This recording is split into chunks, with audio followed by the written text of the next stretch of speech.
सिंह बडी। तो आज डे 2 है क्विक क्लास सीरीज़ का। तो आज हम देखेंगे गाइडेंस एंड काउंसलिंग और गाइडेंस एंड काउंसलिंग के बीच का डिफरेंस देखेंगे। यहाँ पर फर्स्ट डेफिनेशन है। डेफिनेशन कहता है कि गाइडेंस जो है वो एक कंटिन्यूस हेल्पिंग प्रोसेस है। कंटिन्यूस हेल्पिंग प्रोसेस है जिसमें एक ट्रेन पर्सन है वो किसी दूसरे पर्सन को सपोर्ट करेगा और एडवाइस करेगा। अंडरस्टैंडिंग देमसेल्व्स यानी कि उसको खुद को समझने के लिए या फिर उसके पर्सनल, एजुकेशनल और करियर रिलेटेड प्रॉब्लम से उसको सोल्व करने के लिए एडवाइस और सपोर्ट करेगा। कौन करेगा? एक ट्रेन पर्सन है जो कि कोई एक इंडिविजुअल को करेगा। लाइक टीचर और काउंसिलर जो कि एक ट्रेन पर्सन की तरह एक्ट करेंगे और किसी ऐसे इंसान को गाइड करेंगे जिसको कोई पर्सनल प्रॉब्लम है, एजुकेशनल प्रॉब्लम है, करियर रिलेटेड प्रॉब्लम्स है, तो उसको सोल्व करेंगे। अब जो गाइडेंस है उसके एम्स क्या है? Objectives means aims of guidance है जिसके लिए यहाँ पर ट्रिक है self path as for self understanding. Guidance के थ्रू हम किसी पर्सन को सपोर्ट कर सकते हैं उसको खुद को अंडरस्टैंड करने के लिए, उसकी स्ट्रेंथ को जानने के लिए और उसकी वीकनेस को जानने के लिए। एस फॉर सेल्फ अंडरस्टैंडिंग है। ई फॉर एजुकेशनल प्रोग्रेस है। अगर हम किसी को गाइडेंस दे रहे, कोई आपके पास आए और कहे कि 10th और 12th के बाद किस फील्ड में जाना चाहिए, तो आप एक ट्रेन पर्सन की तरह काम करते हो और उसको गाइडेंस दोगे उसके एजुकेशनल प्रोग्रेस के लिए। तो हमारा एम क्या था? Educational progress. फिर L for learn decision making skill, यानी कि अगर हम उस पर्सन को गाइडेंस देंगे तो उसके अंदर डिसीजन मेकिंग स्किल डेवलप होगी। F for face life problems effectively. अगर यहाँ पर हमने डेफिनेशन में ही देखा कि उसकी पर्सनल, एजुकेशनल और करियर रिलेटेड प्रॉब्लम को हमें सोल्व करना है, यानी कि हम उसको गाइड करेंगे उनके लाइफ की प्रॉब्लम है उसको फेस करने के लिए। फिर यहाँ पर है प्रॉपर करियर चॉइस। आप किसी को गाइड कर सकते हैं प्रॉपर करियर को चॉइस करने के लिए। फिर है adjustment in personal and social life. उसके बाद है टैलेंट आइडेंटिफिकेशन। आप किसी को गाइड कर सकते हो कि तुम में ये एबिलिटी है तो तुम्हें इस फील्ड में जाना चाहिए, इससे आप टैलेंट आइडेंटिफिकेशन कर सकते हो। फिर है help in all round development, यानी कि आप जिस पर्सन को गाइड कर रहे हो उसके ऑल राउंड डेवलपमेंट करना हमारा एम होता है। फिर यहाँ पर है प्रिंसिपल्स। तो प्रिंसिपल्स का ट्रिक है गाइडेंस माने G for growth is the goal, यानी कि अगर हम किसी को गाइड कर रहे हैं तो हमारा गोल क्या होगा? उसका ग्रोथ। अगर किसी पर्सन को गाइड कर रहे हो तो हमारा ऐसा इंटेंशन होगा कि उसका ग्रोथ हो, यानी कि growth is the goal. Focus on total development. फिर यू फॉर यूनिकनेस। अगर किसी पर्सन में कोई यूनिकनेस है तो हमें उस यूनिकनेस को रिस्पेक्ट करना है, या ना कि उसे डिसरिस्पेक्ट करके इग्नोर करना है। फिर है इंडिविजुअल सेंटरेड, यानी कि अगर आप किसी को गाइड कर रहे हो तो वो गाइडेंस उसे सूट होना चाहिए, उसके लेवल का होना चाहिए, उसे सूट होना चाहिए। फिर डेवलपमेंटल एंड कंटिन्यूअस प्रोसेस है, यानी कि गाइडेंस है किसी को डेवलप करने के लिए होता है। फिर यहाँ पर है ऑल राउंड गाइडेंस, यानी कि आप एजुकेशनल, पर्सनल और वोकेशनल यानी कि वर्क रिलेटेड कह सकते हैं। आप वर्क रिलेटेड गाइडेंस भी दे सकते हैं। नीड बेस्ड होना चाहिए। नीड बेस्ड क्यों? अगर किसी को गाइडेंस की ज़रूरत है तो उसे गाइडेंस दो और किस टॉपिक पर उसे गाइडेंस चाहिए, उस टॉपिक बेस्ड ही आपका गाइडेंस होना चाहिए। बेस्ड ऑन पर्सन्स नीड, यानी कि पर्सन की नीड देखो कि उसके किस टॉपिक पर, किस बेस पर आप उसको गाइडेंस चाहिए। फिर कॉन्फिडेंशियलिटी, प्राइवेसी मेंटेन करनी है। Equal opportunity to all, E for equal opportunity to all. यहाँ पर पूरा गाइडेंस कहा गया। Growth, uniqueness, individual centred, developmental होना चाहिए, all round guidance, need based होना चाहिए, confidentiality and equal opportunity to all. ये उसके प्रिंसिपल हो गए। अब हम देखेंगे scope of guidance. Scope of guidance में होगा पर्सनल गाइडेंस अगर आप किसी को देंगे तो वो क्या है, किस चीज़ में हेल्प करेगा? Solve emotional, health, family and social issues में। फिर यहाँ पर academic educational guidance. Educational guidance यानी कि कोई फील्ड, किस फील्ड में जाना है उससे रिलेटेड आप किसी को गाइडेंस दे सकते हैं। स्टडी हैबिट्स क्या होनी चाहिए, कैसे रीड करूँ, क्या टाइम टेबल होना चाहिए रीड करने का, कौन सा सब्जेक्ट सिलेक्ट करूँ, एग्जाम का स्ट्रेस कैसे रिड्यूस करना है, तो उससे रिलेटेड आप किसी को गाइडेंस दे रहे हैं तो वो है एजुकेशनल गाइडेंस। थर्ड है वोकेशनल गाइडेंस। वोकेशनल गाइडेंस यानी कि ऑक्यूपेशनल रिलेटेड और वर्क रिलेटेड गाइडेंस हो सकता है, जिसमें आप किसी को हेल्प करेंगे इन चूजिंग राइट करियर और job based on interest and ability. यानी कि उस पर्सन की एबिलिटी कितनी है और उसका इंटरेस्ट क्या है, उसके बेस पर आप उसको हेल्प करेंगे कि उसे कौन सा करियर चूज करना है और कौन सी जॉब चूज करनी है। फिर है एम्प्लॉयमेंट गाइडेंस, यानी कि किसी एम्प्लॉय को हेल्प करना, find job opportunities, job skill, interview readiness, तो इन सब में आप एम्प्लॉय को गाइड कर सकते हो, तो वो होगा एम्प्लॉयमेंट गाइडेंस। ये 4 है। उसका ट्रिक है पावे, personal guidance, academic guidance, vocational guidance and employment guidance. ये 4 स्कोप है, स्कोप ऑफ गाइडेंस। अब हम देखेंगे पर्पस ऑफ गाइडेंस। अब उसके पर्पस क्या है, उसका ट्रिक है help, H for help in making right decision. Guidance है वो हमेशा आपको राइट डायरेक्शन में ही ले जाएगा, सही गाइडेंस हो तो, इसीलिए help in making right decision. Encourage, E for encourage self confidence and independence. L for lead to personal and career satisfaction. P for prevent future problems by early support. यानी कि अगर हम किसी को गाइडेंस दे रहे हैं तो हमारा पर्पस क्या है कि उनको राइट डिसीजन, वो इंसान राइट डिसीजन ले सके, उसका कॉन्फिडेंस है वो बढ़े, उसका पर्सनल एंड करियर सेटिस्फेक्शन मिले, और फ्यूचर में जो उसको प्रॉब्लम आने वाली है उससे पहले ही हम उसको सही डायरेक्शन में गाइडेंस देके उसको उस प्रॉब्लम से बचा सकते हैं। अर्ली सपोर्ट देके उस फ्यूचर प्रॉब्लम को हम प्रिवेंट कर सकते हैं।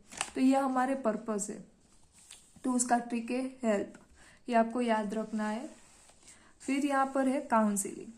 यहाँ पर पहले हमने पढ़ा था गाइडेंस, जो कि एक उसका अप्रोच क्या था कि सही डायरेक्शन बताना। यहाँ पर है काउंसिलिंग। काउंसिलिंग है वो सही डायरेक्शन नहीं बताता, लेकिन काउंसिलिंग अगर आप गलती से भी गलत डायरेक्शन में चले गए हो और वहाँ पर आपको जो स्ट्रेस और ट्रॉमा मिलेगा, तो उस स्ट्रेस और ट्रॉमा में से आपको कैसे हील होना है वो आपको काउंसिलिंग बताएगा। अब काउंसिलिंग का डेफिनेशन देखो, counselling is face to face, ये फेस टू फेस प्रोसेस है, जो कि गाइडेंस है वो आप कैसे भी कर सकते हो, फेस टू फेस, मोबाइल पे कहीं भी, लेकिन ये फेस टू फेस होगा काउंसिलिंग। वो हेल्पिंग रिलेशनशिप होगा between a trend counsellor and a person, जिसको आप क्लाइंट कहेंगे।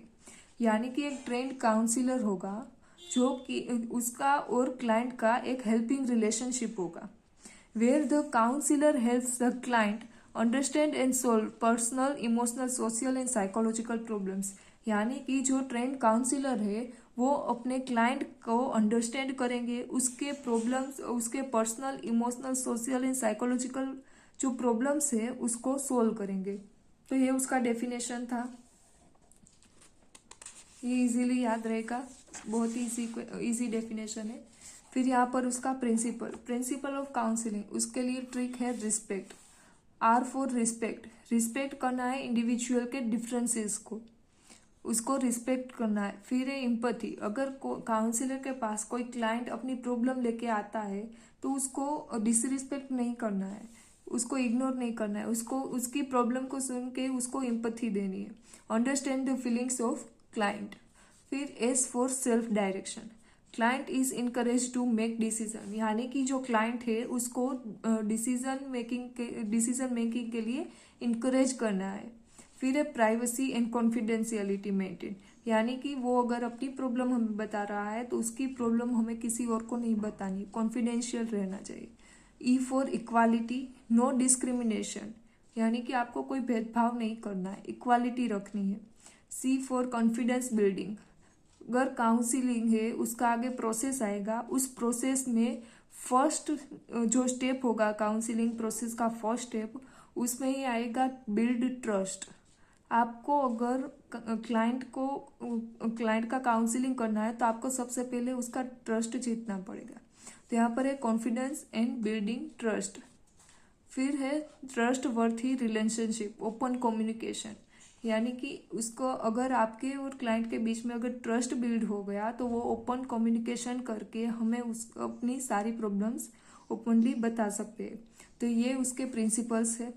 फिर यहाँ पर है उसके पर्पस। तो पर्पस में ट्रिक है solve, S for solve emotional and personal problem. Counselling में इमोशनल और साइकोलॉजिकल पर्सनल प्रॉब्लम्स ही होंगे ज़्यादातर जिसको सोल्व करना है। O for offer support in crisis. आगे हम देखेंगे कि क्राइसिस क्या है और उसका मीनिंग क्या है वो सब। L for learn coping strategies, यानी कि अगर उसको प्रॉब्लम है किसी चीज़ के तो उस प्रॉब्लम से कैसे कोप करना है वो स्ट्रेटेजीज हमें उसे सिखानी है, ये हमारा पर्पस है। V for value self and improve self confidence, यानी कि उसका सेल्फ कॉन्फिडेंस इम्प्रूव करना है। E for empower to take right decision, यानी कि उसको एम्पावर करना है टू टेक राइट डिसीजन, ये उसके हो गए पर्पस। उसका ट्रिक है solve, S for solve emotional and personal problems, O for offer support in crisis, L for learn coping strategies, V for value self and improve self confidence, E for empower to take right decision. ये हो गया purpose. First हमने principal देखा, उसका trick था respect. फिर था purpose of counselling, उसका ट्रिक है सोल्व। इससे आपको ये सारे हेडिंग है वो याद आ जाएंगे। फिर है यहाँ पर crisis management in counselling. Crisis means है sudden stressful situation like trauma, किसी क्लोज वन की डेथ हो जाना, एब्यूज, सुसाइड के थॉट्स आना, तो ये सारी सडन स्ट्रेसफुल सिचुएशन है। तो उसको आप कैसे मैनेजमेंट करोगे? तो फर्स्ट आपको क्या करना है एज अ काउंसलर, आपको फर्स्ट तो असेस द सिचुएशन क्विकली, आपको उसके सिचुएशन को असेस करना है, ऑब्जर्व करना है। फिर आपको कामली और केयरफुली कम्युनिकेशन करना है। Take control and give safety assurance, यानी कि एम्पैथी देनी है। ये हो गया एक्ट फास्ट। ये पहले act, assessed, communicate and take control और गिव सेफ्टी एश्योरेंस, ये एक्ट हो गया। अब हम देखेंगे यहाँ पर ये तीनों आपको यहाँ गए होंगे, act, assess, communication and take control on situation. फिर यहाँ पर है fast, F for focus on immediate support. अगर कोई सडन स्ट्रेसफुल सिचुएशन आ गई है तो आपको फोकस करना है कि आप सबसे पहले उसको इमीडिएट सपोर्ट में क्या दे सकते हैं, इमीडिएट सपोर्ट करना है। फिर है अलो एक्सप्रेशन ऑफ फीलिंग्स, उसको अलो करो कि वो अपनी फीलिंग्स को एक्सप्रेस कर सके, ओपनली कम्युनिकेशन कर सके। H for support decision making, फिर वो डिसीजन ले सके कि उसको आगे क्या करना है, उस ट्रोमा से कैसे हील होना है, वो आपको बताना है जिससे वो अपनी डिसीजन मेकिंग स्किल को इम्प्रूव कर पाए। फिर transfer to professional help if needed, अगर उसको ज़रूरत है तो उसको आप प्रोफेशनल हेल्प के लिए भी ट्रांसफ़र कर सकते हैं। फिर यहाँ पर है काउंसलिंग प्रोसेस। आगे हमने प्रिंसिपल में देखा था कि ट्रस्ट वर्थी रिलेशनशिप, यानी कि हमारी रिलेशनशिप है उसमें पहले ट्रस्ट बिल्ड करना है। यहाँ पर काउंसलिंग का फर्स्ट जो स्टेप है इनटेक, उसमें फर्स्ट आपको, अगर आपका क्लाइंट आता है, आप इमेजिन करो कि आपका क्लाइंट आया, फर्स्ट आपने क्या किया, आई कांटेक्ट किया और बाकी जो कांटेक्ट है इंट्रोडक्शन दिया, इसे फर्स्ट कांटेक्ट हुआ। फिर यहाँ पर हमने उसकी नीड जानी कि उसको किस लिए काउंसिल करना है, क्या प्रॉब्लम है, क्या कुछ है, वो सब देखा। फिर हमारे बीच ट्रस्ट बिल्ड हुआ, हम काउंसिलर है, एज ए काउंसिलर है और हमारा क्लाइंट आया तो हमने कांटेक्ट किया, उसकी नीड्स को जाना, अंडरस्टैंड किया, फिर हमारे बीच ट्रस्ट बिल्ड हुआ। ये हमारा फर्स्ट स्टेप था इनटेक। यहाँ पर ट्रिक है आई रीड, आपको इसे रीड करना है, आई रीड, लेकिन लिखना है इसे आई रीड। तो फर्स्ट आई फॉर इनटेक। अब ये हो गया इनटेक। उसमें कांटेक्ट हुआ, उसकी नीड्स को जाना और फिर हमने ट्रस्ट बिल्ड किया, ये हो गया। फिर दूसरा है एक्सप्लोरेशन। एक्सप्लोरेशन यानी कि उसकी प्रॉब्लम को हमने, उसकी प्रॉब्लम्स की इंफॉर्मेशन हमने ली। Gather information about the problem, यहाँ पर उसकी प्रॉब्लम की इंफॉर्मेशन ली गई। ई फॉर एक्सप्लोरेशन हो गया। आर फॉर रिलेशनशिप बिल्डिंग, अब हमारा रिलेशनशिप बिल्ड होगा। कैसे? म्यूचुअल अंडरस्टैंडिंग को डेवलप करना है। डेवलप रेपोर्ट यानी कि डेवलप म्यूचुअल अंडरस्टैंडिंग। इम्पथी देनी है उसको, उसकी प्रॉब्लम सुन के उसको इम्पथी देनी है। एंड नॉन जजमेंटल एटीट्यूड रखना है। अगर उसने उसकी प्रॉब्लम हमें बताई है तो उसको डायरेक्टली जज नहीं करना है, नॉन जजमेंटल एटीट्यूड रखना है। तो ये हो गया। क्लाइंट आया, कांटेक्ट हुआ, उसकी नीड्स को जाना, हमारे बीच ट्रस्ट बिल्ड हुआ। फिर हमने उसकी प्रॉब्लम की इंफॉर्मेशन ली सेकंड स्टेप में। थर्ड स्टेप में हमारे बीच म्यूचुअल अंडरस्टैंडिंग हो गई। उसने प्रॉब्लम बताई, मैंने इम्पथी दी, इम्पथी हो गई और मैंने नॉन जजमेंटल एटीट्यूड रखा। अब हमारा फोर्थ स्टेप होगा evaluation and action planning. Evaluation and action planning में हम क्या करेंगे? अब हमने प्रॉब्लम जान ली, लेकिन अब हम उसको उस प्रॉब्लम का सॉल्यूशन भी करना है। तो हमने उसके लिए गोल को सेट किया और क्लाइंट को मैंने ऐसी ऐसी स्ट्रेटेजीज बता दी जिससे वो अपनी प्रॉब्लम से कोप कर सके। तो मैंने स्ट्रेटेजीज सजेस्ट की, गोल सेट किया। अब ये सब हो गया। फिर हमने डिसीजन एंड फॉलो अप, ये फिफ्थ स्टेप है, जिसमें help make decision, plan, follow up and referral. यानी कि आपको हेल्प करना है डिसीजन मेकिंग में क्लाइंट को, और फिर प्लान किया, उसको फॉलो अप करना है एंड और रेफरल करना है। फिर यहाँ पर ये 5 स्टेप हो गए। Intake, exploration, relationship building, evaluation and action planning. यहाँ पर प्लान करना है, फिर प्लान करके उसको इम्प्लीमेंट करना है, इम्प्लीमेंट हो गया और उसका इवैल्यूएशन करना है। इवैल्यूएशन यानी कि कोई चेंज करना है। कोई चेंज किस लिए? इवैल्यूएशन का मीनिंग ही है कि चेंज करना है for better result. Better result के लिए आप जो चेंज करेंगे अपने प्लान में, उसको इवैल्यूएशन कहेंगे।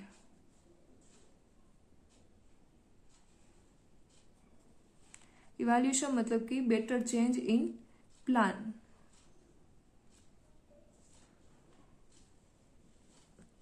फॉर इम्प्रूवमेंट, बेटर इम्प्रूवमेंट है।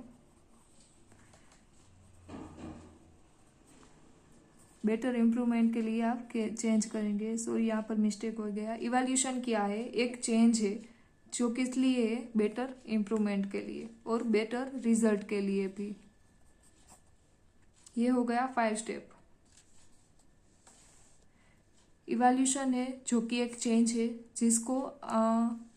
जिसको आप यूज करेंगे बेटर रिजल्ट के लिए, और आप अपने रिजल्ट को इम्प्रूव करने के लिए जो चेंज करते हैं उसको हम कहेंगे इवैल्यूएशन। प्लानिंग में चेंज जो करेंगे उसको हम इवैल्यूएशन करेंगे। फिर यहाँ पर है role of nurse in counselling. Nurse, यहाँ पर इसका ट्रिक है nurse, role of nurse in counselling. N for notice, notice क्या करना है? क्लाइंट आपके पास अपनी प्रॉब्लम लेके आए हैं तो उसकी जो स्ट्रेसफुल सिचुएशन है, साइकोलॉजिकल और इमोशनल, तो उसके साइंस को आपको नोटिस करना है। U for understand, understand clients feelings and background. R for response, अगर क्लाइंट अपनी प्रॉब्लम बता रहा है तो उसको आपको इम्पैथी और सपोर्ट के साथ रिस्पॉन्ड करना है। फिर एस फॉर सपोर्ट, सपोर्ट किसके थ्रू करना है? एडवाइस एंड एक्टिव लिसनिंग, उसको एडवाइस भी देनी है और एक्टिव लिसनिंग भी होना चाहिए, उसको इग्नोर नहीं करना है।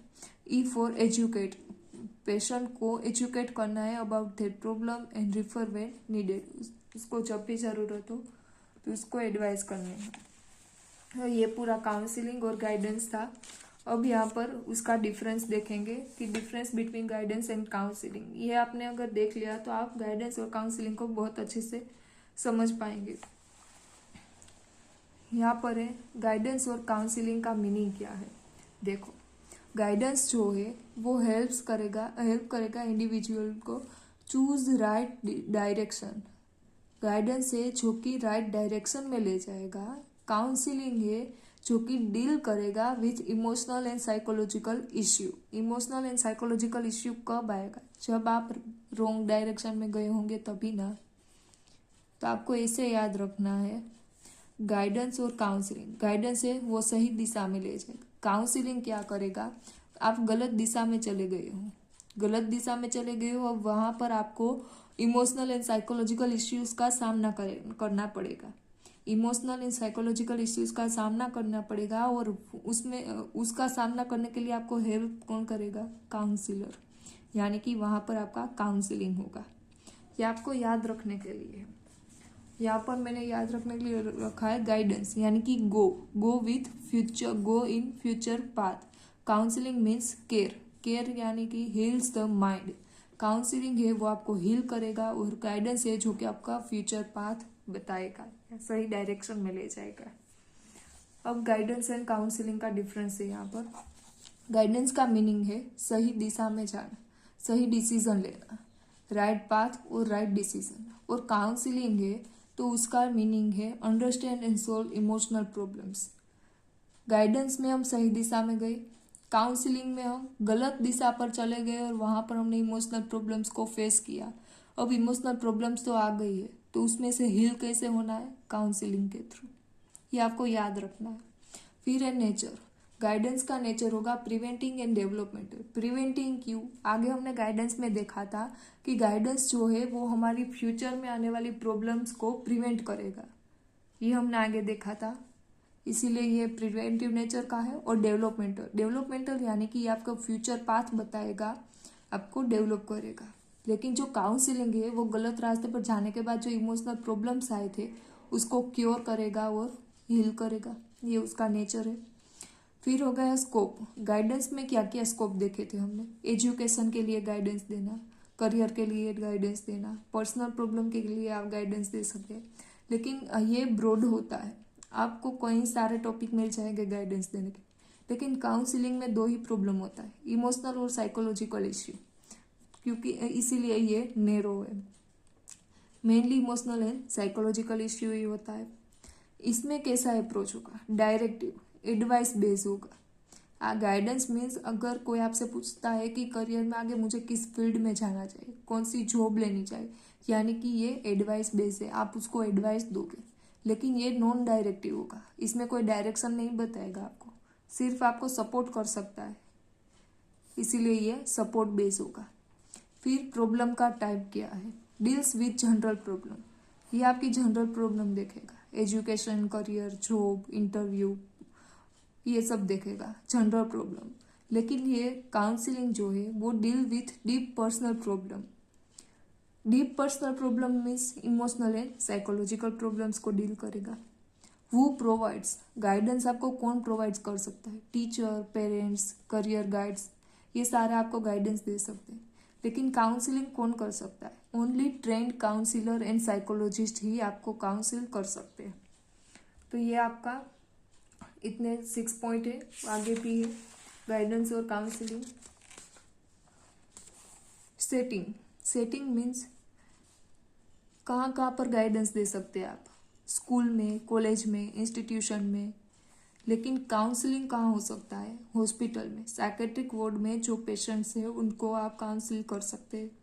तो हॉस्पिटल, क्लिनिक्स हो गई, कोई थेरापी सेशन चल रहा है स्कूल में, तो वहाँ पर आप काउंसलिंग कर सकते हैं। टाइम ड्यूरेशन क्या होगा? गाइडेंस जो है वो किसी को एडवाइस देना है, और एडवाइस देना कोई लॉन्ग टर्म का काम तो है नहीं, वो शॉर्ट टर्म एडवाइस है और वन टाइम हेल्प ही है। आपको अगर किसी को एडवाइस देनी है तो वो एक ही बार देनी है ना, और शॉर्ट टर्म के लिए ही होती है, मतलब शॉर्ट टर्म में दी जा सकती है उसको। वो टाइम कंज्यूमिंग नहीं है कि 2-3 आवर तक, 2-3 साल तक हमें उसको गाइड करते रहना पड़ेगा। लेकिन काउंसलिंग प्रोसेस है वो लॉन्ग टर्म है, और रेगुलर सेशन भी होंगे उसमें। फिर फोकस एरिया है, गाइडेंस जो है उसमें फ्यूचर गोल्स एंड डिसीजन होंगे, उस पर फोकस किया जाएगा। गाइडेंस का मतलब ये है वो आपको फ्यूचर का पाथ दिखाएगा, सही डायरेक्शन में ले जाएगा। तो फ्यूचर गोल्स एंड डिसीजन, उस पर फोकस किया जाएगा। लेकिन काउंसलिंग में किस पर फोकस होगा? Present issue, past trauma.